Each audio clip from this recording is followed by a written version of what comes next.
Nous allons continuer à lire l'Apocalypse. Merveilleux. C'est l'année Apocalypse. L'année de la révélation. On avait lu tout de suite au départ chapitre 1, 2, 3 et 4. Et on va arriver au chapitre 5 de l'Apocalypse. L'Apocalypse, oui, c'est ça. C'est quelqu'un qui est croyant et à la fois c'est un enfant de Marie qui vit des sacrements le jour du Seigneur. Il célèbre le jour du Seigneur et puis il fait oraison après et tombe en extase. Allez, ce chapitre 1. Et du coup Jésus lui apparaît et il manifeste la gloire de son Verbe sous la plénitude de la résurrection, qui ne pouvait se manifester donc après, que seulement que Marie était assumée, parce que donc il fallait vraiment que ce soit l'humanité intégrale, homme, femme, et dans le dépassement des deux. La lumière, voilà pour l'homme, la splendeur, voilà pour la femme. La manifestation, c'est la splendeur. Donc quand le Verbe se manifeste dans la résurrection, il faut qu'il y ait Marie dans la résurrection. Ça, c'est ce qu'on avait vu, et donc on avait bien vu que toutes les visibilités de Jésus ressuscité dans la splendeur sont mariales. C'est donc ce qu'on avait bien essayé de voir. Et puis, à partir de ce moment-là, une fois qu'on a compris qu'il y avait une sainte famille, qu'il y avait les 7 menorahs d'or tout autour, qu'il y avait celui qui devait recevoir l'Immaculée Conception de l'intérieur, qu'il y avait une trinité dans cette manifestation, une trinité glorieuse, humaine et glorieuse. Alors à ce moment-là, on pouvait comprendre, ouvrir le mystère de l'Église. Et là, du dedans de la Sainte Famille glorieuse, il y a le mystère de l'Église. L'Église vient d'en haut. Et l'Église, elle s'origine dans l'immaculation de la gloire, laquelle s'enracine dans la rédemption de Jésus, dans la croix de Jésus, dans les plaies glorieuses de Jésus. Et puis, elle pousse comme ça. Elle pousse comme un arbre de vie. Et donc Jésus est inséparable, d'une part, de sa personne divine, mais aussi, d'autre part, il est inséparable de son corps mystique entier, vivant et total, plénier. Alors, il va y avoir l'Église dans sa plénitude. C'est l'Église dans sa plénitude. Les 7 églises. 7, c'est la plénitude. Donc on avait bien vu ce grand chanson sur la manière dont on se réalise à l'intérieur du Christ.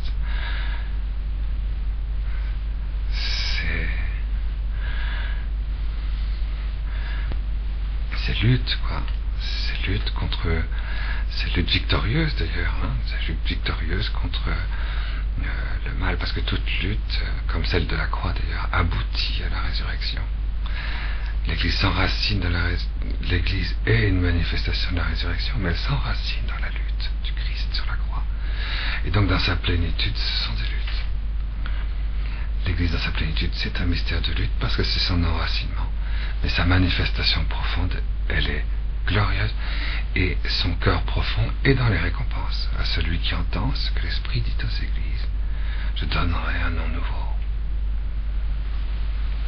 Il sera une colonne dans le temple de mon Dieu. Je mettrai sur lui le nom de mon Dieu, le nom d'Élohim, le nom de la cité de mon Dieu, et le nom nouveau. Enfin, pour les 7 églises, il y a à chaque fois les 7 récompenses, les 7 fruits. L'Église, c'est ça, c'est le fruit de Dieu, le fruit que Dieu va cueillir. Alors, nous sommes au fond le réceptacle, le tabernacle des 7 églises de l'Apocalypse. Chacun d'entre nous sommes le tabernacle de l'Église dans sa plénitude. C'est beau ça de voir ça, hein, dans l'Apocalypse. C'est comme ça que c'est écrit dans l'Apocalypse. Alors, une fois qu'on rentre dedans, par la réalité, hein, pas par l'imagination, hein, pas par l'imagination, je m'imagine que... Non, par la réalité, dès que cette réalité s'engouffre en moi, est aspirée à l'intérieur de moi, je suis aspiré dans cette réalité, qu'elle fusionne en moi, qu'elle rayonne, qu'elle surabonde, qu'elle illumine, qu'elle purifie la création, et aussi les espaces intérieurs du ciel et de Dieu, et également les espaces sans limite de la contemplation angélique, qu'il ne faut jamais oublier. Donc les 5 à la fois. Alors à ce moment-là, il y a quelque chose qui s'ouvre. Et on rentre dans le... On en est arrivé là. Hein. À ce moment-là, quelque chose qui s'ouvre. Alors voici. Si tu arrives jusque-là, il y a un dépassement qui va s'ouvrir. Une porte va s'ouvrir. Voici. Va. À ce moment-là, ici, regarde. Je vis, alors. Saint Jean dit. Voilà, il est déjà en extase. Hein. Et de l'extase, si on peut dire, une porte s'ouvrir. Il va être il va avoir une vision. Donc il y a un ravissement à l'intérieur, spirituel à l'intérieur de l'extase. Et on va voir ça souvent dans l'Apocalypse. Il passe d'un ravissement à l'extase, et de cette nouvelle extase à un nouveau ravissement.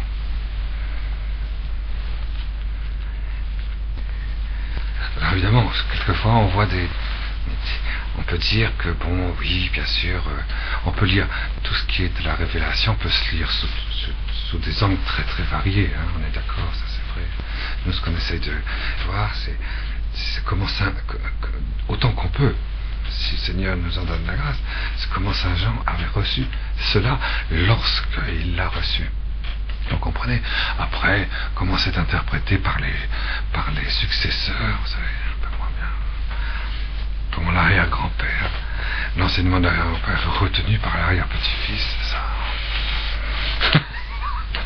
c'est autre chose. Hein, c'est vrai, il y a des trucs intéressants d'ailleurs, c'est vrai. On dit, ben, après tout, c'est vrai, l'Église, voilà, d'abord, elle a connu les mêmes étapes que Jésus. Elle a commencé avec Marie voilà, l'Église d'Éphèse, elle a commencé avec Marie, quoi.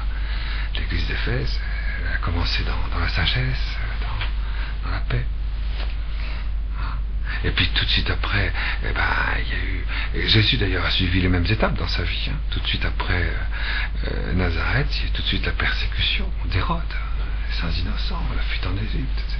Donc c'est Smyrne. Pareil pour l'Église, tout de suite après, n'était plus la résurrection, de la Pentecôte, etc. Tout de suite il y a eu la persécution. Smyrne, vous voyez. Et puis après Pergame, donc il y a eu la période ensuite, après la persécution, des pères de l'Église.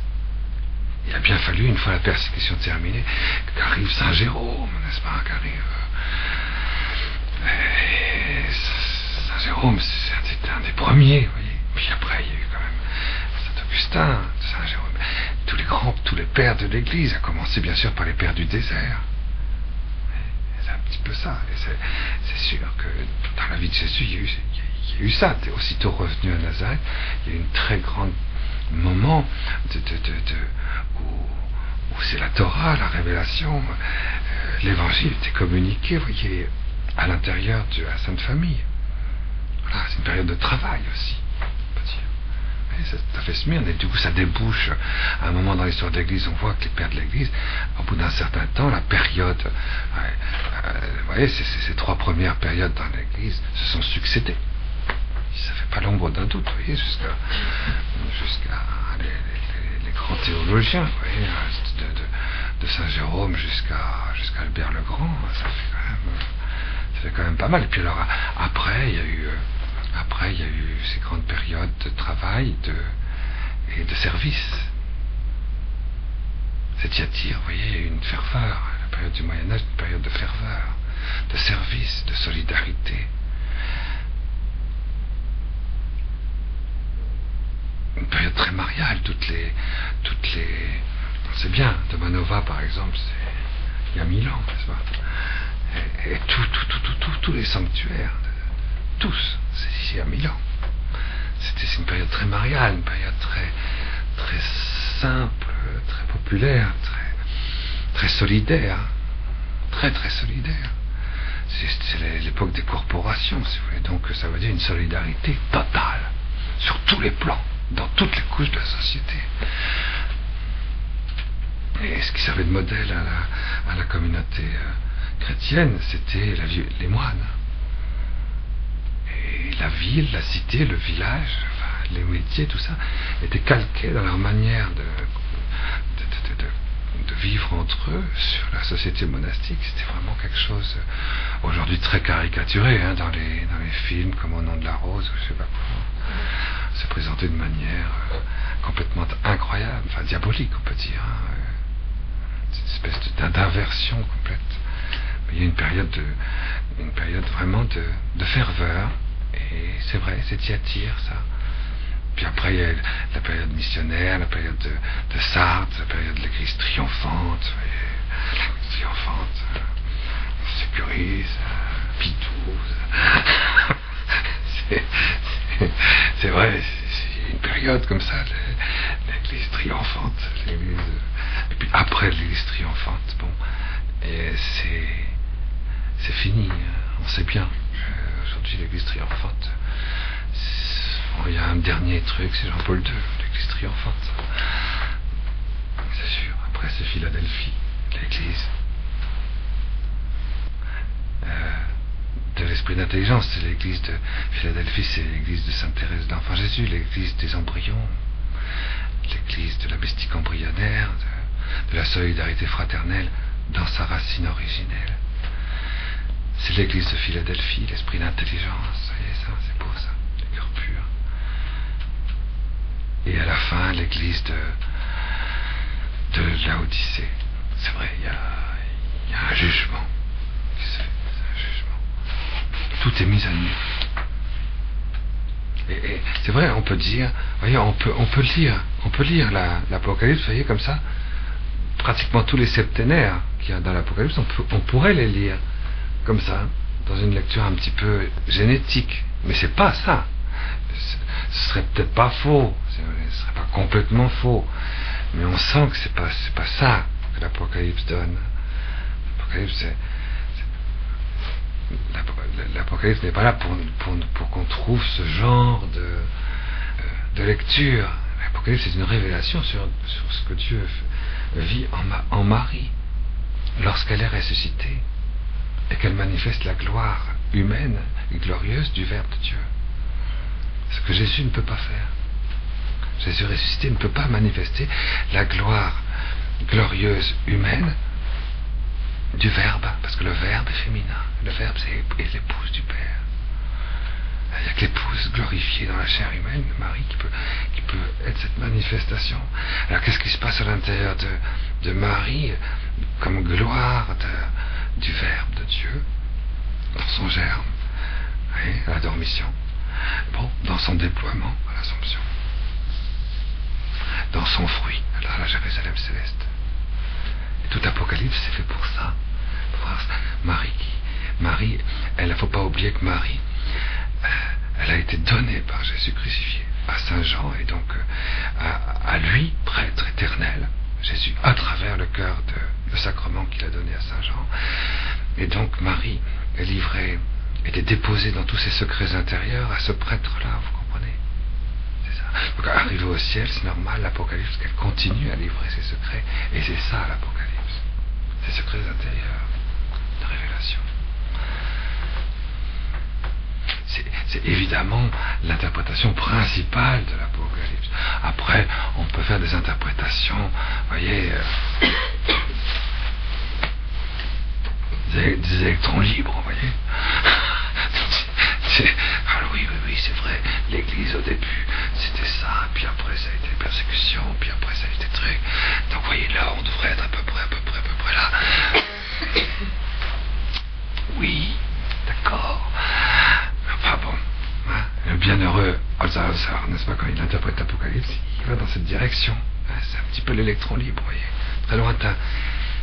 C'est normal, il ne savait pas ce que c'était les responsabilités, il ne savait pas ce que l'Église n'avait pas encore défini l'Immaculée Conception, ni l'Assomption, ni rien du tout. Alors donc évidemment, c'était pas donné, c'est vrai.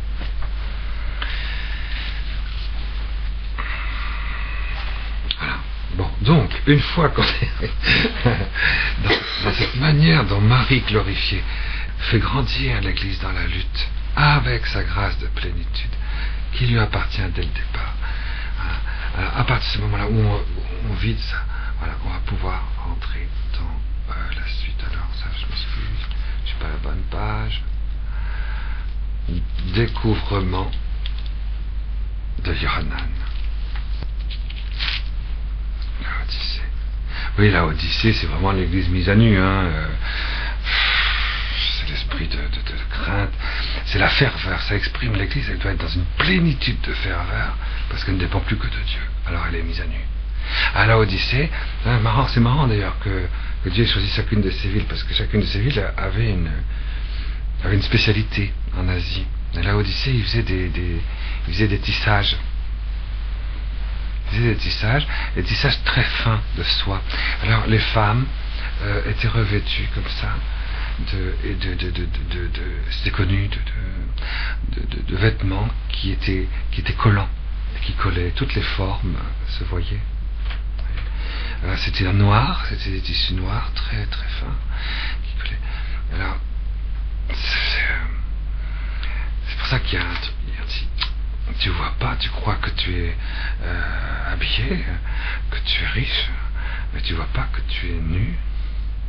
Tu ne vois pas que tu es nu. Ça, ouais. Parce que dans la Odyssée, c'est ça, tu es pauvre, pitoyable, aveugle et nu. Et puis il y a un reproche aussi sur le côté un peu sensuel à la fin. Et la tiédeur, parce que si tu deviens tête, tu deviens sensuel. Alors il faut être fervent. Et ceux qui sont fidèles, ceux qui ne tombent pas dans le sensible, c'est en même temps, quand la religion devient trop, quand vous vivez spirituellement du religieux de manière trop sensible, eh ben vous devenez ça veut dire que vous êtes dans une société qui est, elle, sensuelle. C'est la réponse religieuse à une société sensuelle, c'est une religion du sensible. C'est le problème d'aujourd'hui, c'est évident. C'est un des problèmes d'aujourd'hui. Tous les problèmes d'aujourd'hui, il y en a 7 problèmes aujourd'hui. Mais c'est les 7 églises, parce que les 7 églises, c'est à chaque moment. Mais vous voyez, là c'est quand même la ferveur. La ferveur, ça implique attends. Maintenant, il faudrait peut-être que tu vois clair, que tu te guérisses la vision, parce que tu te prépares à la vision béatifique. Et toutes les richesses de grâce que tu as, c'est pas des richesses de grâce, c'est une pauvreté. La seule richesse de la grâce, c'est la pauvreté, c'est la nuit obscure de l'âme. La nuit à quoi de l'âme. Et il faut rentrer. C'est l'église de la ferveur et de l'esprit de crainte de Dieu. Dieu vient dire, il n'y a plus que Dieu qui fait tout. Et nous, on fait rien. C'est l'église instrumentale. Elle n'a pas à s'estimer riche de quoi que ce soit. C'est l'église du jugement. Tout va être mis à nu. Il ne dépend plus que de Dieu, c'est tout. C'est beau ça. Alors chacune des églises, alors d'autres interprétations, voilà, quand vous faites oraison, vous pouvez faire oraison en disant, voilà, vous pouvez, un autre électron libre. Je vais prendre les 7 églises à la suite, vous voyez. Je vais prendre, j'ai 70 minutes d'oraison, ou 1 heure d'oraison, donc je vais prendre 56, je vais prendre 8 minutes sur chaque église, n'est-ce pas? Voilà, c'est beau ça de faire ça. Je vais prendre l'Apocalypse, je vais lire tranquillement, je vais prendre, et je vais vivre d'abord de l'esprit de sagesse, avec Éphèse, l'esprit de force de Marie, ce que Marie nous donne dans la manifestation du Verbe, quand ça se manifeste en plénitude dans nous. Puis après, je vais prendre les 5 minutes suivantes, avec Bargame, avec la science de Dieu, puis après avec la ferveur, avec la plénitude. Je me suis dans les bras de la maman, quoi. Je laisse Zézabel dehors. Plus de Zézabel, et plus que la maman, c'est tout. Etc. Vous voyez, et puis je vais faire 5 minutes. Vous voyez, c'est ça qui est beau, ça. C'est beau de faire ça. À ce moment-là, vous avez l'esprit de sagesse, d'abord, l'esprit de force. Vous voyez, c'est les 7 dons du Saint-Esprit qui sont manifestés un petit peu ici, sous ce mode de voilà ce que j'attends de toi, Voilà pourquoi je suis content. Voilà la tentation dans laquelle tu es par rapport à ce don du Saint-Esprit. Et voilà le fruit que tu vas récolter si tu laisses libre l'Esprit de conseil de se répandre en toi avec la plénitude mariale et la plénitude de l'Église finale. C'est comme ça qu'on peut lire aussi les 7 églises. Vous voyez, on peut avoir pas mal de lectures de cette église, mais de tous les septénaires. Parce que l'Apocalypse, c'est une multitude de septénaires. Je ne sais plus combien il y en a. Je crois une quarantaine de septénaires. Donc, on a vu, quand le Christ apparaît, il y a 7 manifestations splendides et glorieuses de l'épouse. Dans l'humanité glorifiée du Christ qui apparaît. C'est beau ça. Tu vois, il y a 7 choses. C'est que des septénaires. C'est que de la plénitude qui est donnée. Alors on peut prendre, pareil, chacun de ces septénaires, puis prendre... C'est beau de faire oraison comme ça. Quand on dit, moi je suis sec pour l'oraison. Je suis là et puis... je vois rien. Tu prends l'Apocalypse et on n'en parle plus. Vous comprenez? Parce que la parole, elle réalise ce qu'elle signifie. Tu le dis à haute voix pour que heureux celui qui lit, et tu le dis à tous les enfants et ceux qui entendent, n'est-ce pas? Et alors du coup, tu le dis à haute voix. Heureux celui qui lit, et heureux c'est-à-dire ceux qui entendent. Tu ne peux pas le lire, tu vas le lire au monde angélique. On va voir ça dans l'Apocalypse. Il y a des choses qui sont clairement exprimées que quelque part l'Église glorieuse va plus loin que la vision béatifique des anges. Et donc les anges sont attirés dans l'oraison chrétienne pour rentrer dans la gloire de l'épouse. Il connaît dans l'épouse la lumière de la vision béatifique dans la face du Père, mais ils ne connaissent pas la gloire de l'épouse.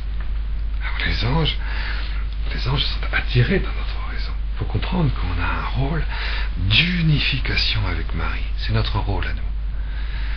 De toute la création, monde angélique, le monde spirituel, et le monde de la matière, pour faire entrer, à partir de la Jérusalem spirituelle que nous sommes, dans la Jérusalem glorieuse en plénitude, ce que la Jérusalem glorieuse est dans la Sainte Famille glorieuse. Vous savez, là, un résumé de l'Apocalypse. C'est beau ça. Alors évidemment, on peut faire oraison, je vous dis, en disant, à mi-voix comme ça, sachant qu'on le dit à un ange. Quand vous parlez à un ange, il faudrait que je vous apprenne à parler à un ange. Puisque vous êtes des néophytes. Vous savez ce que c'est que les néophytes? Vous savez, il y a des catéchumènes. Les catéchumènes, c'est ceux qui ne sont pas encore baptisés et qui ne savent rien.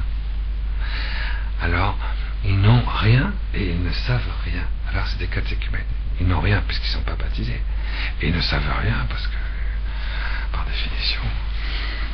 Voilà. Mais une fois qu'ils sont baptisés, ils ont quelque chose. Mais ils ne savent toujours rien. Alors on dit, ou du moins ils savent pas grand chose, ils savent mais ce ils connaissent pas. Bon, donc deux non plus. Alors feu ils connaissent pas non plus. Alors bon, alors alors regarde, mais ils savent pas grand chose. Bon, alors on appelle ça des néophytes, n'est-ce pas, des néophytes.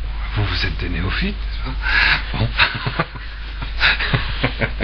Bon, on est tous des néophytes à côté de Saint Jean, c'est évident. À côté de Saint Jean, après l'Assomption, on est des néophytes, je veux dire. Bon, sauf des exceptions, évidemment.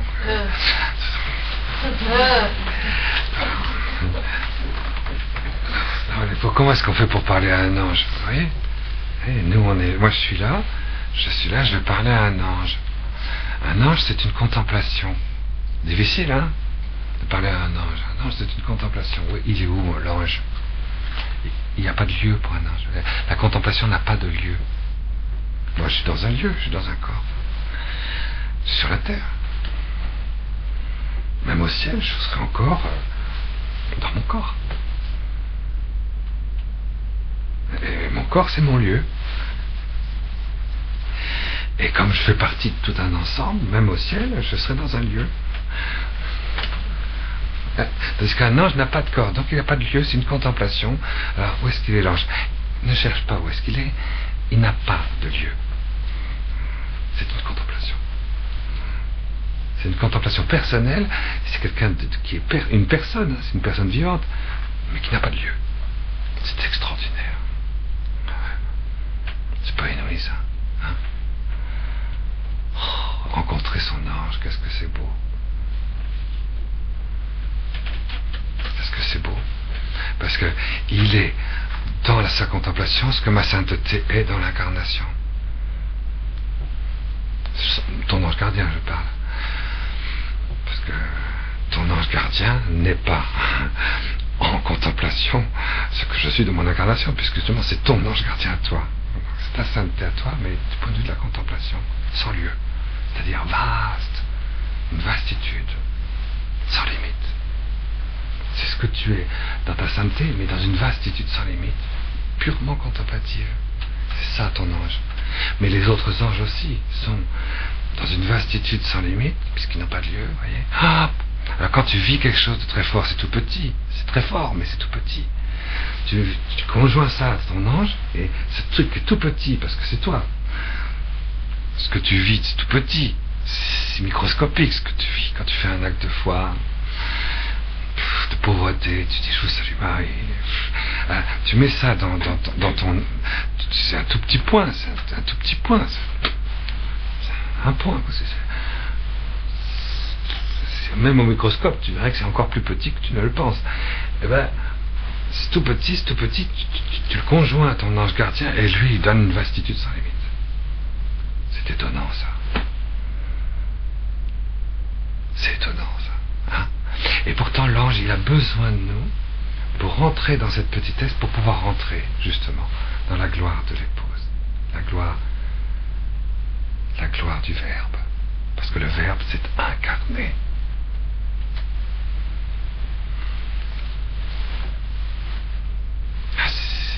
Cette espèce d'aspiration du monde angélique dans la petitesse de notre prière, de notre cœur, ce qu'on comprend de Jésus, on y invite l'ange et ça prend une vastitude sans limite. Et le mélange, voyez, de l'homme par la prière et de l'ange aboutit à Dieu. Et en Dieu, ça prend du coup une intensité d'éternité. Et comme le mélange de l'homme, de l'ange et de Dieu, ça s'appelle le miracle des trois éléments. Et c'est ce qu'on appelle la prière. La prière, c'est le miracle des trois éléments. La matière, c'est l'homme. La forme, l'éternité, c'est Dieu. Vous voyez. Et puis, l'ange. La pensée. Ce miracle des trois éléments. C'est beau, ça. Bon, eh ben, on peut parler avec les anges, vous voyez. Vous dites à mi-voix, comme ça. L'ange, il ne peut pas dire à mi-voix. Vous parlez à tous les anges. C'est génial. Relisez l'évangile de Noël, par exemple. Vous verrez que les anges sont là et ils veulent voir les petits bergers, quoi, qui gardent les cochons. Jésus est né, c'était tout petit, quoi, tout petit dans la lumière, et on peut dire qu'il se détourne de la vision béatifique, sans la quitter d'ailleurs, pour venir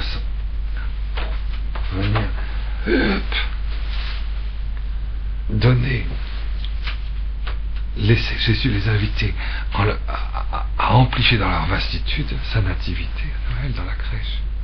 Ce qu'ils ne peuvent pas faire, ils sont obligés de passer par les bergers, par les pauvres, par nous, quoi. Mais les anges ont besoin de nous, vous comprenez? Alors c'est pareil pour les enfants. Les enfants, je peux parler aux enfants. Là, comme ça, ils donnent une plénitude de transparence, une plénitude d'innocence à ma foi. Je reçois l'Eucharistie, je le reçois de mon mieux, bien sûr, bon, même quelquefois avec un peu de tiédeur. Mais au moins je leur donne. Eux, ils le reçoivent avec une transparence et une innocence qui lui donnent toute son... Et donc, une plénitude d'innocence triomphante. On pourrait lire l'Apocalypse comme ça, pour chaque septénaire, voyez. Pour chaque septénaire. Voilà. Plénitude d'innocence. Plénitude de vastitude. Pour Marie, plénitude d'immaculation, plénitude pour Jésus, etc. Et on verrait les 7. Si le petit chose que j'apporte, la petite pierre blanche que j'ai comme David dans sa fronde, là, toute petite pierre, hop, je la mets dans le cœur de Jésus, je la mets dans le cœur des enfants, je la mets dans le cœur des anges, je la mets dans le cœur du Créateur, je la mets dans le cœur de la matière, de l'univers. Et les 7 toujours. Hein. Alors on pourrait lire comme ça l'Apocalypse, en prenant les 7. Hein? Encore un électron libre.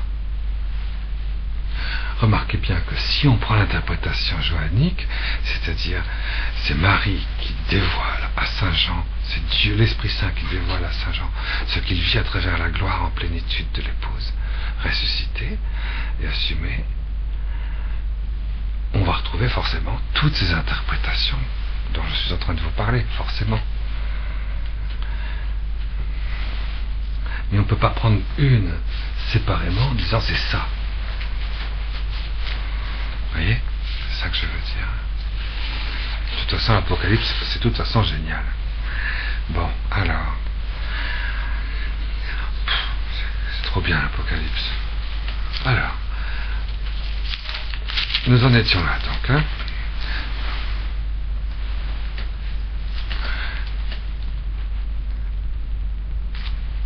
Après cela, je vois. Vision.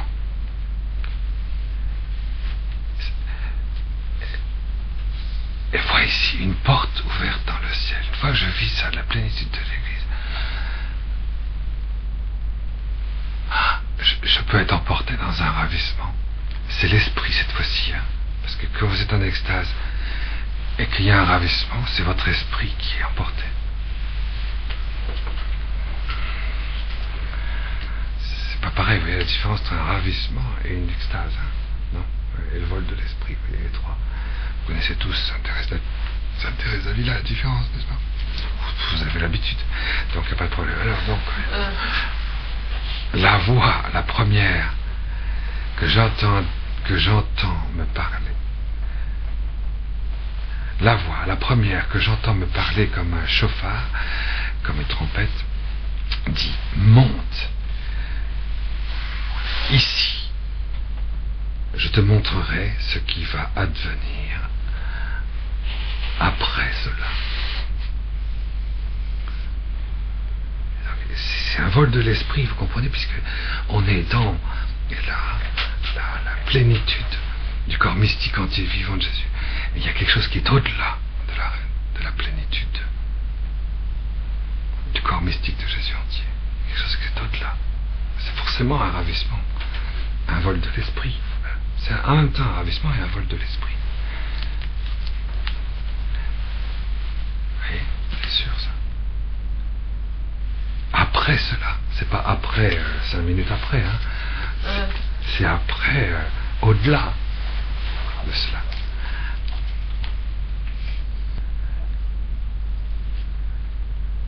Vite, j'y suis. Vite, et immédiatement, alors, il y a une aspiration, il y a une porte qui s'ouvre, viens ici, et vite, j'y suis. Et vite, j'y suis en esprit. J'y fus en esprit. Immédiatement, j'y fus en esprit. Et hop, il est arraché, on sent bien. Et voit. Alors, lui, quand il voit, c'est en même temps Marie qui l'emporte à l'intérieur d'elle, qui l'emporte dans son monde spirituel et qui lui dit de voir ce qu'elle voit. Mais en même temps, Saint Jean, il nous le dit à nous. Donc, il dit, je suis emporté spirituellement avec lui dans le vol de l'esprit, et ce qu'il voit, c'est-à-dire ce que Marie voit, il me le fait voir, il me dit, regarde, vois ici, un trône se trouve là, au ciel. Un trône, et sur le trône, quelqu'un, assis. Celui qui est assis a comme l'apparence d'une pierre de jaspe, de sardoine, et un arc-en-ciel autour du trône, semblable en apparence à de l'émeraude. Et autour du trône, des trônes, 24 trônes. Et sur les trônes, 24 vieillards, 24 anciens, assis, habillés de vêtements blancs, et sur leur tête, des couronnes d'or. Et du trône sortent des éclairs, des voix, des tonnerres. Et cette lampe de feu brûle en face du trône. Ce sont les 7 esprits d'Élohim. Et face au trône, il y a comme une mer miroitante, semblable à du cristal. Et au milieu du trône, et autour du trône, au milieu et autour du trône, au milieu et autour du trône, 4 vivants, remplis de Dieu par devant et par derrière. Le vivant, le premier, est semblable à un lion. Le second vivant est semblable à un taureau, un petit taureau. Le troisième vivant a face d'homme. Le quatrième vivant semblable à un aigle en plein vol. Les 4 vivants, un à un, ont chacun 6 ailes. Ah, pour la première fois, il n'y a pas 7. Ça, pour une fois qu'il n'y a pas 7, il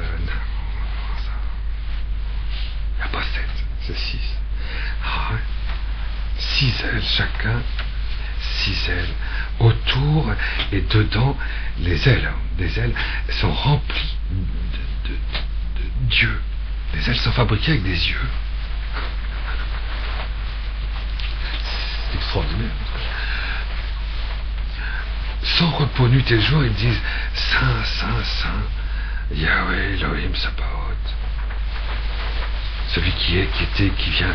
Et quand les vivants donnent gloire, splendeur et action de grâce à celui qui est assis sur le trône, le vivant, pour les éternités des éternités, les 24 anciens tombent face devant celui qui est assis sur le trône, se prosternant en face du vivant pour les éternités des éternités, jetant leur couronne en face du trône et disant à toi, notre Seigneur et notre Dieu, la gloire, la splendeur, la puissance, toi le Créateur de tout.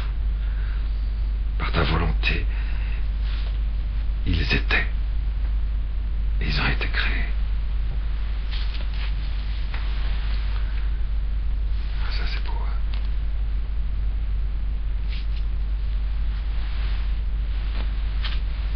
Bon, vous avez tout compris. Qu'est-ce qu'elle vit, Marie, lorsque elle manifeste en plénitude toute la gloire du Verbe de Dieu dans la résurrection corporelle de la femme qu'elle est dans la résurrection, dans son unité sponsale.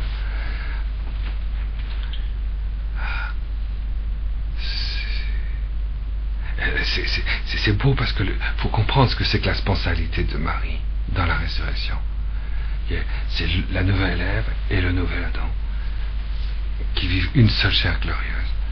Et la gloire de la résurrection de Jésus, c'est Marie ressuscitée.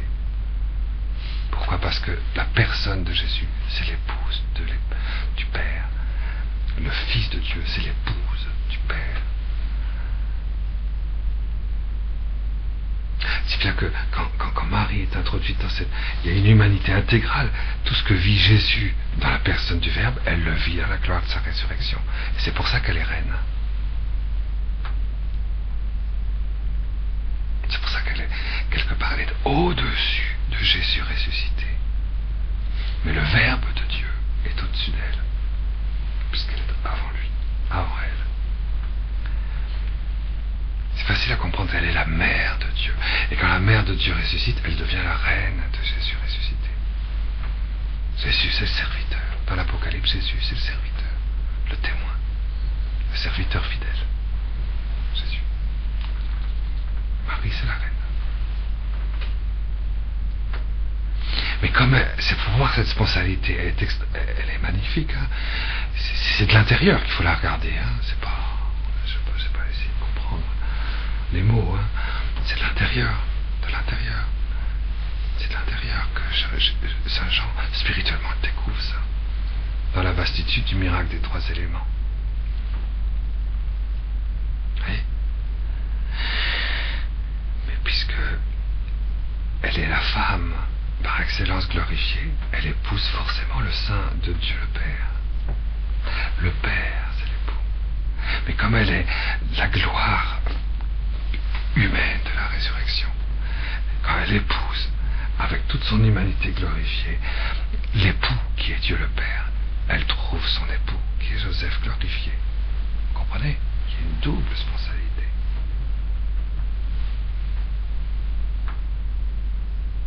Il y a 2 processions sponsales dans la gloire.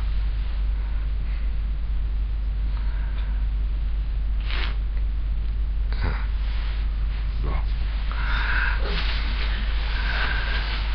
Je vais reprendre, mais c'est important ça. Hein. Je vais reprendre parce que c'est important. Hein. Parce que si vous saisissez pas, ça veut dire qu'il y a plein d'autres qui vont rien comprendre non plus. Alors, donc, la spontanéité, c'est le fait que quand tu te maries, quand tu atteins le secret du mariage, quand le miracle du mariage se réalise, parce que c'est un miracle, les 2 couleurs disparaissent et il arrive une 3e couleur dans laquelle les 2 couleurs ne sont pas absentes, mais elles ont disparu, elles ont été aspirées. C'est le miracle du mariage. Dans le mariage, on n'est pas 2, on est 3. Il y a du jaune, du vert et du bleu. On est 3. Dans le mariage, c'est comme ça. C'est comme ça physiquement, c'est comme ça c'est comme ça affectivement, c'est comme ça spirituellement, c'est comme ça aussi au niveau de la substance. Sur le plan ontologique aussi, vous voyez. C'est pour ça que le Saint-Père, quand il a expliqué la spontanéité, il a bien expliqué la signification sponsale de la solitude, signification sponsale de la nudité, signification sponsale de l'unité, signification sponsale du don. C'est vrai sur le plan physique, de la chair, du sang, physique, tout à fait différenciation sexuelle, tout ça. Bon. C'est vrai sur le plan donc de la lumière, sur le plan de la personne profonde, c'est vrai sur le plan spirituel, voyez, et sur le plan ontologique. C'est vrai qu'il y a quelque chose de très fort dans la spontanéité. Donc quand Jésus ressuscité et Marie ressuscitée vivent cette communion dans une chair glorieuse, en une seule chair, ils disparaissent tous les 2 dans la spontanéité glorieuse qui se manifeste dans l'apparition du chapitre 1 de l'Apocalypse. Bon, ça, je crois que c'est clair pour tout le monde. Hein. Ça se contemple, ça. Hein, je veux dire, ça s'expérimente. Si vous voulez le contempler, il faut d'abord l'expérimenter. Quelqu'un qui n'a pas aucune idée de ce que c'est que la signification sponsale du corps, il ne comprend rien à ce qu'on dit là, évidemment. Un homosexuel ne pourra jamais comprendre ça. Jamais. C'est impossible. Strictement impossible. Parce qu'il faut en faire l'expérience.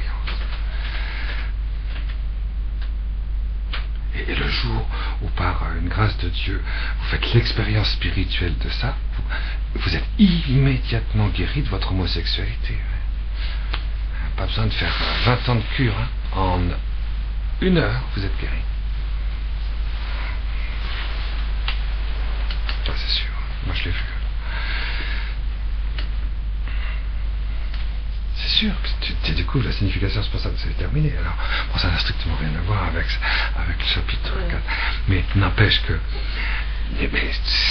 on est obligé on est obligé, quand même, Saint Jean est un peu plus évolué que Sodome et Gomorrhe, hein. C'est-à-dire que nous. Bon, donc, nous, c'est Sodome et Gomorrhe. C'est tout ce qui va être détruit par le feu. Alors,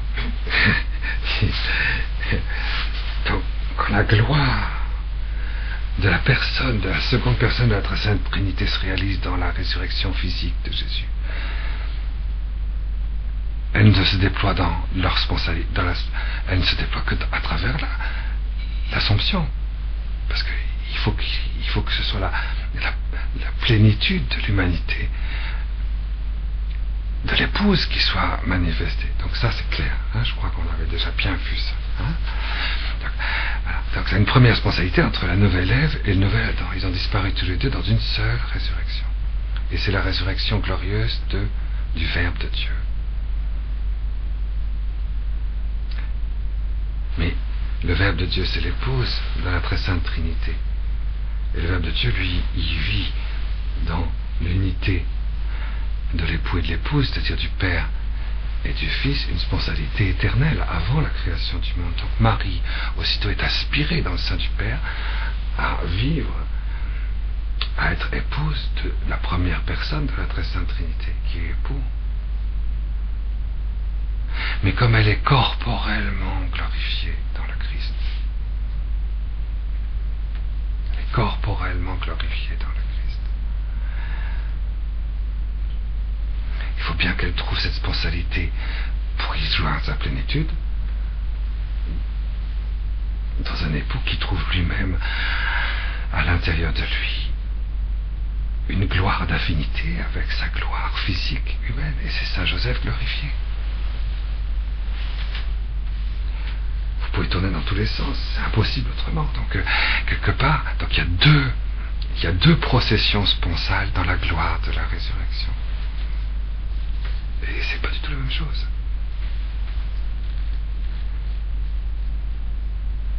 Parce qu'à ce moment-là, elle est la reine de Jésus, mais Joseph glorifié, lui, c'est l'époux. Dans la Sainte Famille, il y a quelque chose de... Si le Père passe à travers lui, et donc la Sainte Famille glorieuse, c'est très très étonnant, hein, c'est vrai, hein, parce que c'est très très étonnant, ils sont 5, vous voyez, il y a 5 personnes, le Père, le Fils, le Saint-Esprit, Marie et Joseph. Hein? Un petit secret très simple pour comprendre pourquoi 5 est le chiffre de la vie divine.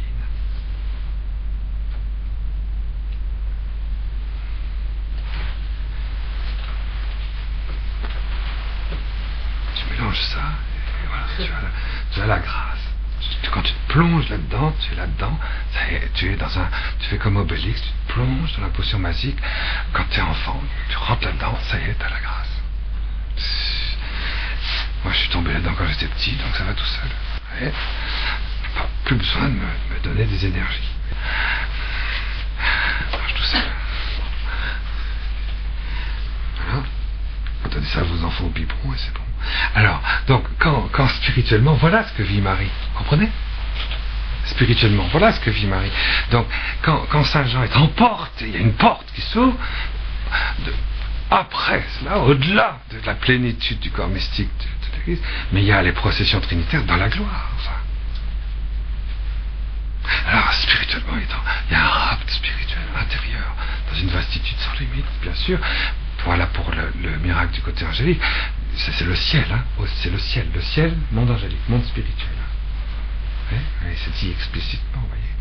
Et voici, au ciel, donc vastitude du monde angélique, le ciel c'est le monde angélique, hein, c'est le monde spirituel contemplatif. Un trône, le Père. Le Père. Un trône. Mais quelque chose de visible donc. Ah, c'est beau hein, de manifester Saint Joseph glorifié comme un trône. Et quelqu'un assis dessus. Et sur le trône, quelqu'un est assis. Joseph glorifié, c'est l'instrument du Père. C'est magnifique. Hein. Celui qui est assis a comme l'apparence d'une pierre de jaspe, de sardoine, c'est-à-dire un arc-en-ciel autour du trône, semblable en apparence à de l'émeraude. Et ça c'est jaspe,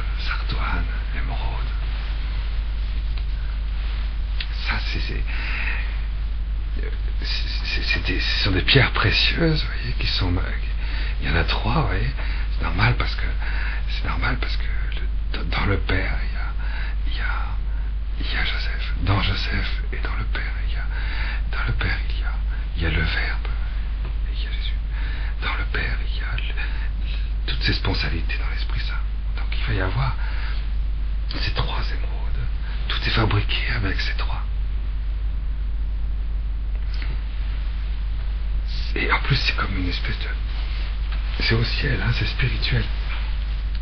Dans une vastitude incroyable.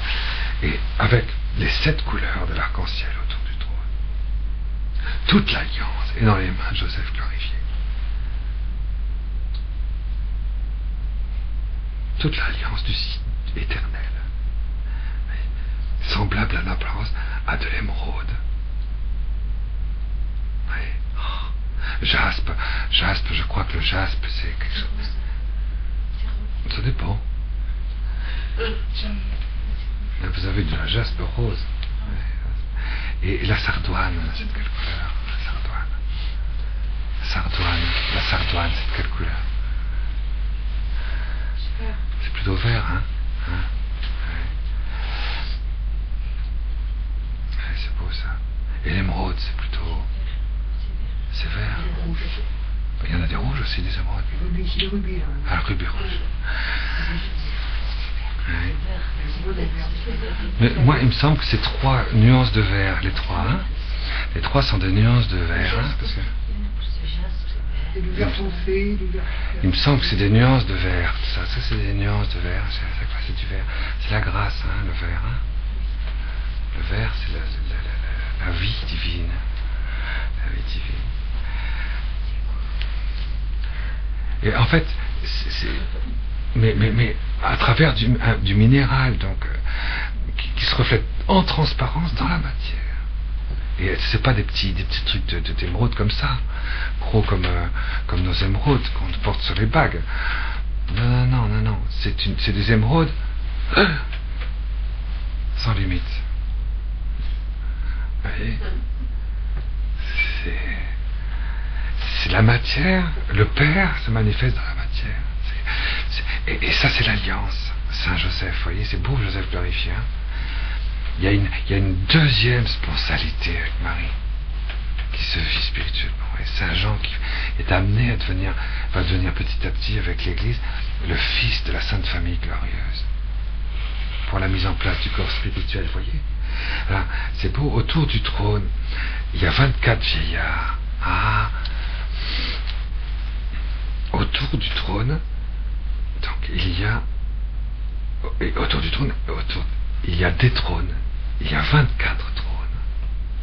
Ah, alors 24, bon, c'est facile, hein, 24 trônes, ça représente 2, toujours, hein, les chiffres, c'est très facile, les chiffres. 2, c'est la deuxième personne de la Sainte Trinité, et 4, c'est l'incarnation. Donc le Verbe, 2, 4, incarné. Donc le trône du Verbe incarné. Donc, vous savez, le trône du Père, et qui enveloppe le mystère de l'incarnation. Dans le mystère de l'incarnation, 24 vieillards. Dans le mystère de l'incarnation, ou si vous préférez 3 x 8, 888, 8 plus 8 plus 8, 3 x 8, 24. Vous savez bien que le chiffre 888, c'est le chiffre clé de la Bible. C'est le chiffre clé. Si vous ne devez connaître qu'un seul chiffre dans la Bible, pour sa signification, c'est le chiffre 888. Souvent les gens ne connaissent que le chiffre 666, mais tu ne connais que ce à quoi tu ressembles, hein, de toute façon. Alors, c'est 888. 888, c'est 2 fois 4, vous voyez, le Verbe incarné dans les 3 dimensions de l'homme. 888, c'est le chiffre. Le Ret, c'est la 8e lettre de l'alphabet, c'est le chiffre du Messie. Vous voyez, dans le divin, dans le spirituel de la lumière de l'homme, et dans la chair, et dans la matière. Il est plénitude de Dieu, plénitude de la gloire de la création. Dans ces 3 dimensions. 888, c'est le Christ glorifié. Et bien le Christ glorifié, porte en lui le Père. Autour du trône du Père, il y a les 24 vieillards, le trône du Christ. Et il porte, c'est ce qu'il dit, qui me voit le Père. Le Christ, l'incarnation, porte le Père. C'est beau ça de voir ça. Que je suis apporté. Ça fait comprendre beaucoup de choses, hein, remarquez bien, dans ce qui s'est passé, dans l'embryon, dans Jésus enfant, etc. Quand il portait le Père, jusque dans cette dimension d'émeraude.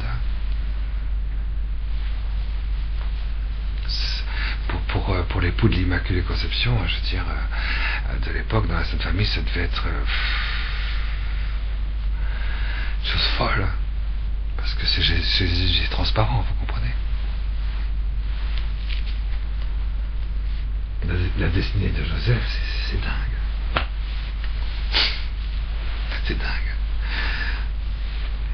Autour du trône, 24 vieillards, et sur les trônes, 24 anciens vieillards assis. C'est Dieu. Habillés de vêtements blancs, c'est le prêtre. Jésus est le prêtre. C'est la résurrection, et c'est sacerdoce de Dieu. C'est Dieu. C'est Dieu qui fait le passage entre Dieu et les hommes. C'est Dieu qui fait le passage. On n'est pas bouddhiste, c'est pas les hommes qui essaient de se diviniser, non, c'est Dieu qui fait le passage. C'est Dieu qui divinise. C'est Dieu qui bénit. C'est pas les hommes qui bénissent Dieu. C'est Dieu qui crée. C'est Dieu qui bénit, c'est Dieu qui guérit, c'est Dieu qui glorifie, c'est Dieu qui ressuscite, c'est Dieu qui sauve, c'est Dieu qui fait alliance. C'est pas les hommes qui disent, c'est pas le choix de l'homme. Ah j'ai pas encore choisi de croire, mais imbécile, ça n'a rien à voir. C'est pas ton choix. C'est Dieu qui fait. Vous voyez, c'est ça. Vêtements blancs, ce sacerdoce vient de Dieu. Le sacerdoce, ça vient de Dieu. L'union entre Dieu et l'homme, ça vient de Dieu. C'est pas de nous.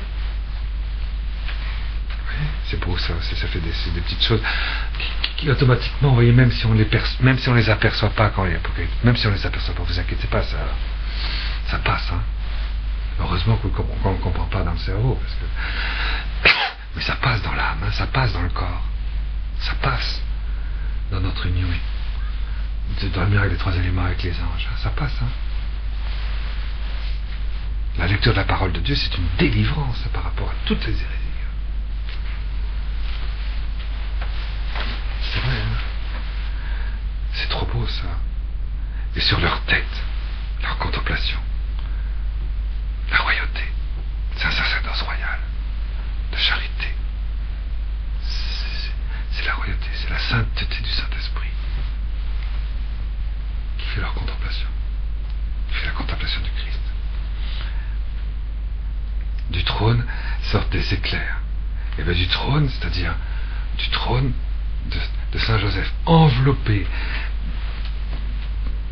du Père glorifié, enveloppé de Jésus glorifié, tu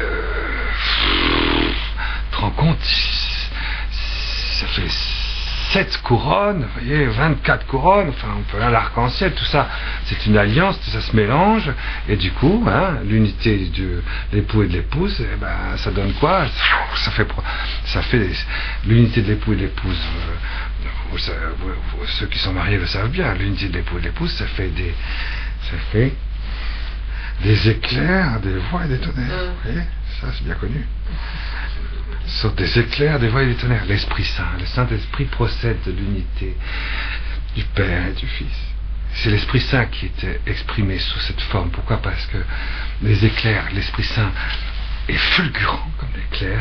Les voix, il exprime une présence totale. Tout est à nu dans l'Esprit Saint, dans sa présence. Et en même temps, des tonnerres parce que c'est très puissant. C'est en même temps fulgurant, en même temps c'est une présence totale, toute nue, et puis en même temps c'est de l'unité sponsale. Hein. Et en même temps c'est très puissant. Voilà ce que Marie contemple. Et ce qu'elle fait dans son union avec Jean, il voit. Et du coup, il dit, vois, toi aussi, voici, voici. Alors on voit ça, on vit ça. Mystère de l'incarnation, les 24 vieillards. On voit ce que la foi de Marie et la justice de Joseph leur ont mérité dans la gloire éternelle.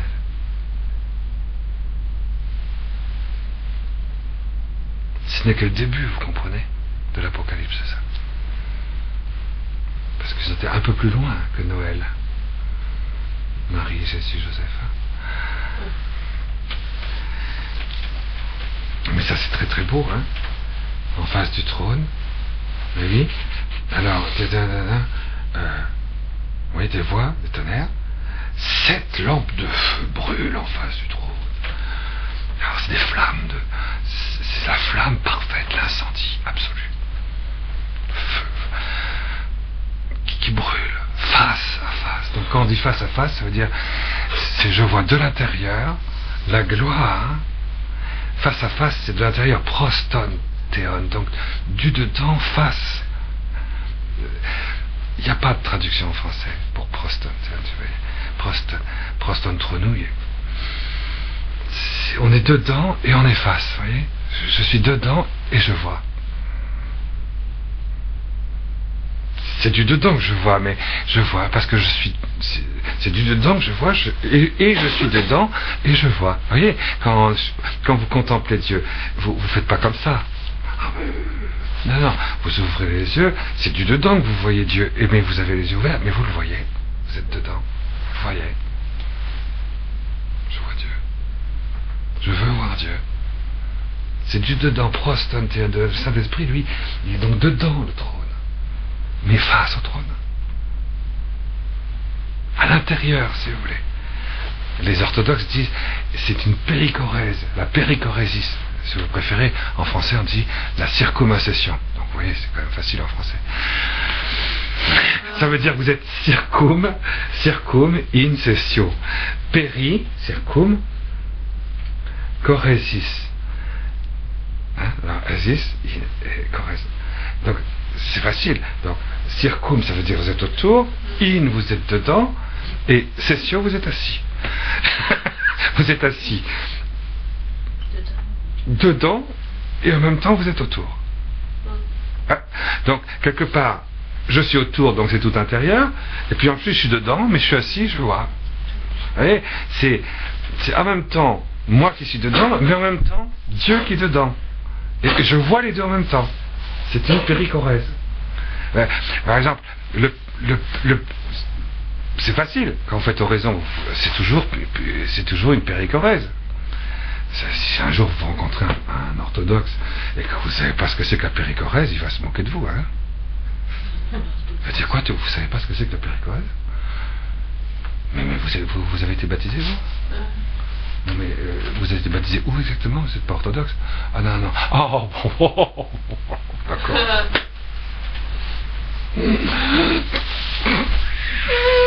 Ah, péricorèse, enfin. Oui, j'ai été éduqué chez les protestants. Ah, d'accord. C'est pire que les néophytes. Hein. Bon alors donc, il faut un sacré nettoyage. Donc la péricorèse, vous vous rappelez, la circumaccession. Hein.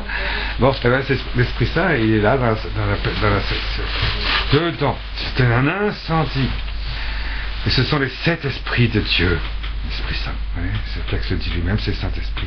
Et en face du trône, comme une mer miroitante de miroir, un miroir, une mer qui est comme une espèce de miroir, semblable à du cristal. Vous voyez comme c'est beau ça, ce que Marie vit dans cette double spontanéité à l'intérieur du Saint-Esprit. Quand elle vit cette double spontanéité, c'est l'Esprit Saint qui est là.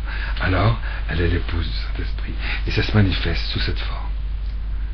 C'est une mer de cristal sans limite, de l'intérieur, sur lequel la gloire du Père, la gloire du Verbe, la gloire du Saint-Esprit peut se refléter dans Jésus et Joseph, et à travers Jésus dans le Verbe, à travers Joseph dans le sein du Père. C'est beau ça, hein? Et comme ça le Père se glorifie grâce à Marie, épouse du Saint-Esprit. Et l'épouse du Saint-Esprit, c'est quand même autre chose encore. Donc il y a bien une triple spontanéité. Hein? saint Thomas dans la Somme. Marie vit une triple responsabilité au ciel. Saint Thomas d'Aquin, oui. C'était le catéchisme élémentaire du XIIIe siècle, du XIVe siècle. Tout le monde savait ça. Tout le monde contemplait ça. Faut pas dire qu'au Moyen-Âge, ils étaient bêtes.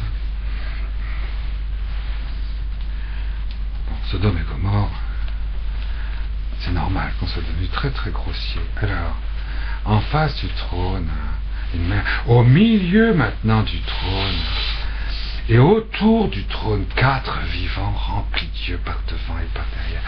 4 vivants. 4 vivants. Ah oui, le premier vivant est semblable à un lion, le second vivant est semblable à un petit taureau. Alors, et puis le visage d'homme, et puis l'aigle en plein vol. Ah, vous voyez bien ça quand vous voyez dans les églises, vous voyez toujours ces 4 représentations, dans toutes les églises pratiquement. Ça représente les 4, parce que le Verbe s'est incarné, et il y a cette... Comment est-ce qu'on pourrait dire ça? Il s'est incarné pour proclamer l'évangile. Et c'est pour proclamer la gloire de Dieu le Père, pour proclamer la vie, pour donner la vie du Père. C'est pour ça qu'il y a 4 évangiles, et qu'on représente souvent le premier évangéliste, Saint Matthieu, par le petit orion, l'évangile de Saint Marc par le lion, l'évangile de Saint Luc par le visage d'homme, et l'évangile de Saint Jean par le visage de l'aigle qui court en plein vol. Pourquoi? Parce que le Christ, lorsqu'il manifeste et qu'il donne la vie, lorsqu'il donne le pardon,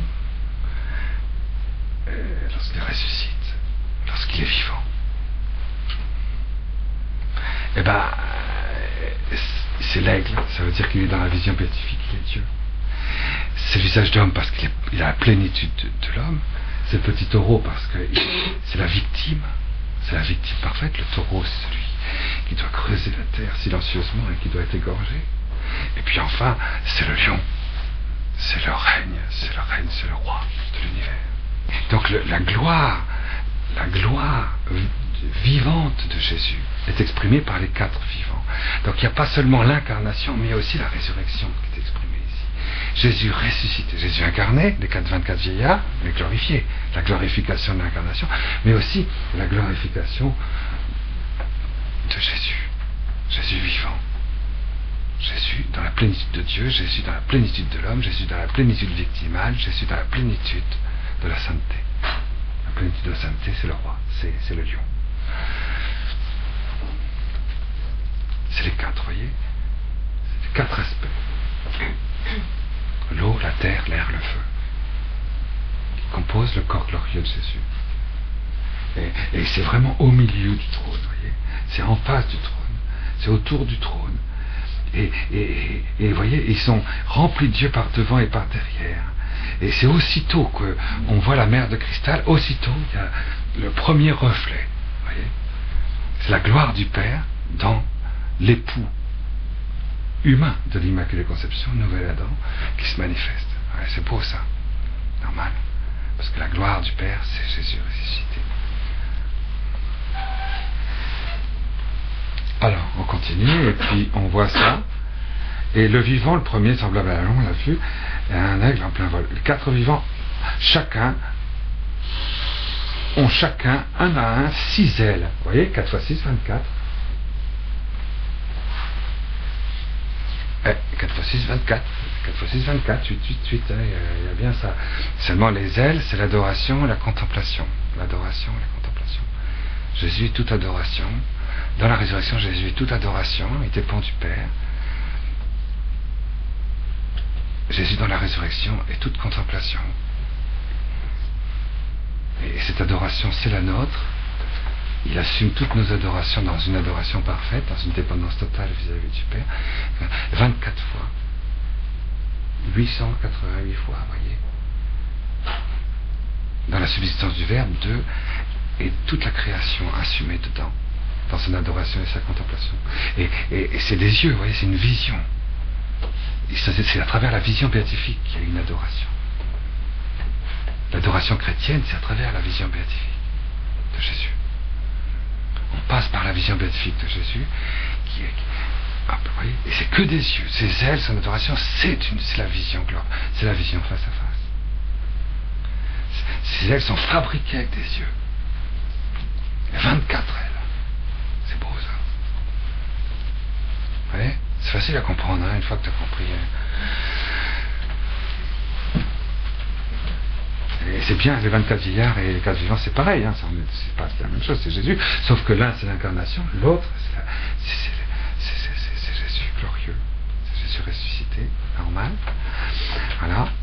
Bon, alors sans repos, ils disent, parce que Jésus, dans la plénitude de ce 888 de son incarnation glorifiée, assume toute la création. Dieu assume, le Verbe assume toute la création et rentre dans la vision béatifique avec ça, vous voyez, avec toute la création glorifiée, par anticipation, mais dans l'éternité, il n'y a pas besoin d'anticipation, on est dans la présence.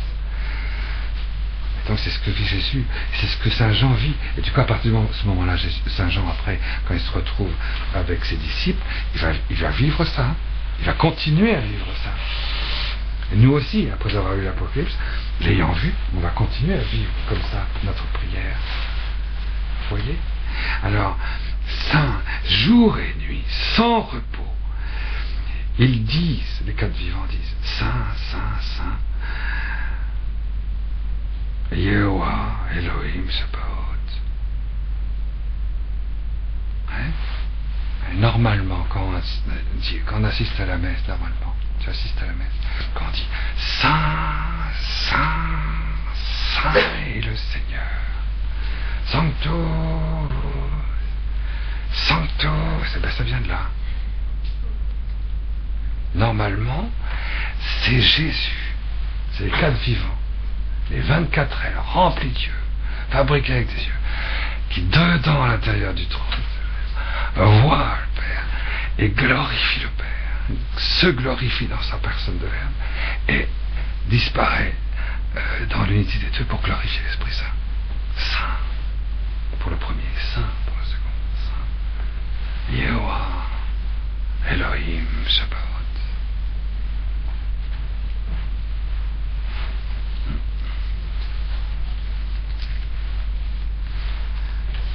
Et normalement, on doit vivre tous comme ça, hein, normalement. Hein. Saint avec le Père, Saint avec le Verbe, Saint avec l'Esprit Saint. Mais c'est toute la création qui est aspirée en nous à le dire, hein, dans la vision. Ah, du coup, on apporte, vous voyez, par notre prière sur la terre, on apporte à la vision béatifique de Jésus ressuscité cette amplitude-là.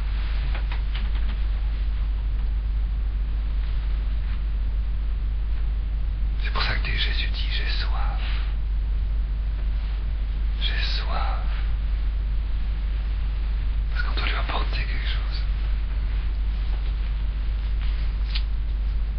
Même à la résurrection, on doit lui apporter quelque chose. On doit lui apporter cette liturgie.